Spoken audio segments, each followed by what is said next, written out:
네, 선물 옵션 시장의 방향을 점검해 보겠습니다. 가온투자 컨설팅 이정민 대표와 얘기 나눠보겠습니다. 대표님 어서 오세요. 네, 반갑습니다. 네. 자, 코스피 시장 외국인과 개인의 매도에도 기관이 그래도 계속 매수세가 강하게 유입이 되면서 3거래 말 반등 시도했는데 기관이 4일 연속 매수를 하고 있습니다. 예, 이제 외국인과 기관이 뭐 공수교대했다 이런 얘기도 나오더군요. 네. 예. 일단 뭐 지나간 얘기지만 어제 그 나스닥 얘기로 좀 출발을 해봐야 될 것 같습니다. 네. 대내 악재가 쌓이면서 미국 나스닥도 이 적산병을 보이며 그 3일간 하락을 좀 했습니다. 어제 우리 지수는 외국인의 매도 속에 코스피 지수 2020선을 밑돌았었죠. 코스피 지수가 기관의 매수세에 힘입어서 이 3거래일 만에 그 반등에 성공을 했습니다. 아주 좋게 기분 좋게 해서 반등을 좀 성공을 한 모습을 봤는데요. 무려 6.7포인트, 뭐 많이는 아니지만 6.7포인트 오른 2035선에서 마감을 했습니다. 외국인은 엔저 가속화와 중국 그리고 그 유럽 경기 둔화가 우려되는 것을 좀 우려가 지속되는 것을 조금 의식을 하고 있는 그런 모습을 보이는 것 같은데요. 그리고 특히 이 시리아 공습까지 더해져서 꾸준한 매도세에 나서고 있다라고 말씀을 드릴 수 있겠습니다. 하지만 이 기관의 현물과 선물, 이 강한 매수로 선물 지수로 260.55까지 끌어올렸는데요. 시리아 공습 그리고 그 유럽의 경기 둔화 등에 그 의해서 좀 등락을 보인 한 주였는데요.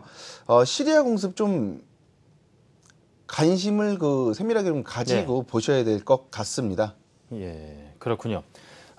지금 기관이 이렇게 들어온 상황에서 외국인만 이 매수조로 전환해준다라면 아주 긴 양봉을 단 종목도 많이 볼 수 있을 것 같은데 그러네요. 예. 외국인이 지금 주춤하는 이유가 역시 환율 부분하고 중국적인 경기 둔화 우려 아니겠습니까? 그렇습니다. 근데 이 두 가지 요소가 뭐 빨리 정상으로 돌아오기에는 또 시간도 가져야 될 필요도 있어서 이거 앞으로 방향에 대해서 어떻게 판단을 해봐야 될지 고민입니다. 좀 현재 좀 전에 아까 말씀드린 대로 무엇보다 시리아 사태에 대해서 관심도가 좀 높아지고 있는데요. 시리아 공습으로 외국인의 소량이 약간 외국인의 물량이 뭐 소량이지만 팔자 분위기가 이어지고 있는 것은 사실인데요. 지난번 시리아 공습과는 또 다른 반응을 보이는 이유가 있겠습니다. 공중 폭격, 공중 공습만으로는 소기의 목적을 달성할 수 없을 것 같다는 여론이 좀 불거지고 있고요. 시리아와 이라크 사태의 확전이 좀 우려스럽다라는 부분인데요. 이 때문에 그 지상군 파병이 불가피하다는 여론이 점점 아까 말씀드렸다시피 좀 불거지고 있는 상황. 그리고 어제 분위기로 봐서는 상승 쪽으로 잡을 것 같이 보였지만 좀 어제도 그렇고 뭐 하락으로 시작을 해서 뭐 물론 상승을 했지만 뭐 많은 부분 상승을 하지 못한 그런 부분이 있긴 하지만 그래도 좀 상승 쪽으로 분위기가 좀 좋은 방향으로 흘러가지 않을까 하는 뭐 예상을 좀 하고 있습니다. 만약에 상승 분위기로 전환이 된다면 코스피 지수를 2080선 부근까지는 무난히 상승이 가능할 거라고 보여지고요.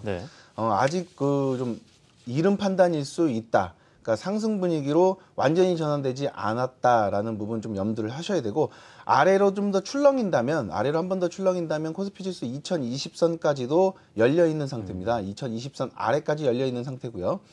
상승 랠리를 꾸준히 보이려면 시리아 사태의 불확실성이 좀 제거가 돼야 된다. 그러니까는 파병 문제에 대해서 지상군 파병 문제에 대해서 이런 불확실성이 제거가 돼야 된다 하는 부분 그리고 환율이 안정적이어야 된다라는 부분이 좀 있겠습니다. 기존의 외국인 움직임의 환율 외에도 시리아의 어떤 공습 부분, 지상군 파병 여부에 대해서 좀 달린 부분도 있다 설명해 주셨고요. 자, 오늘 끝으로 오늘 선물 옵션 시장의 전략 바로 들어봐야 되겠습니다. 어떻게 대처하면 좋을까요? 네, 오늘은 지난밤 유럽과 미국이 큰 폭으로 상승한 영향으로 상승 출발을 할 것으로 보여지는데요. 지난밤 국제 시장에서 원엔 환율이 소폭 하락한 것이 좀 꺼림직해 보입니다. 시작점은 우리 장이 선물 지수를 261.60 정도로 예상을 하고 있고요. 지난 이틀간의 주체들의 옵션 거래를 분석해 본다면 상승으로 방향을 잡을 것으로 예측이 좀 되는데요. 저항을 받는 자리는 선물 지수로 263.00, 263 부근, 그리고 코스피 지수로는 2055 부근이 될 거라고 예상을 합니다. 네. 또 예상되는 고점은 263.20, 그리고 저점은 261.00 정도로 예상이 되고요. 오전에는 저점 매수 마인드로 좀 대응을 하셔야 되겠습니다. 또 오후에는 외가격 콜옵션의 매도로 수익을 지키는 것이 좀 지키기 작전이 좀 바람직할 것으로 보여지고요. 한 가지 좀 매매하는데 팁을 드리자면, 네. 시가는 개장 직전에 미국 지수 선물 등의 영향을 급격히 반영할 수도 있으면서, 만약 시가가 예상보다 낮은 경우는 시가가 저가가 될 수도 있고, 또 시가가 높으면 아래로 흔들렸다가 상승하는 모습을 보일 수 있으니까요. 이를 감안해서 장에 좀 진입을 하시길 권해드립니다. 네, 선물 지수 고점과 저점 예상되는 부분 말씀해 주셨고, 오전에는 저점 매수 마인드, 오후에는 외가격 콜옵션의 매도로 수익을 지키는 것이 바람직하겠다 조언을 해주셨습니다. 가온투자 컨설팅 이정민 대표였습니다. 대표님, 다음 주에 뵙겠습니다. 네, 감사합니다. 감사합니다.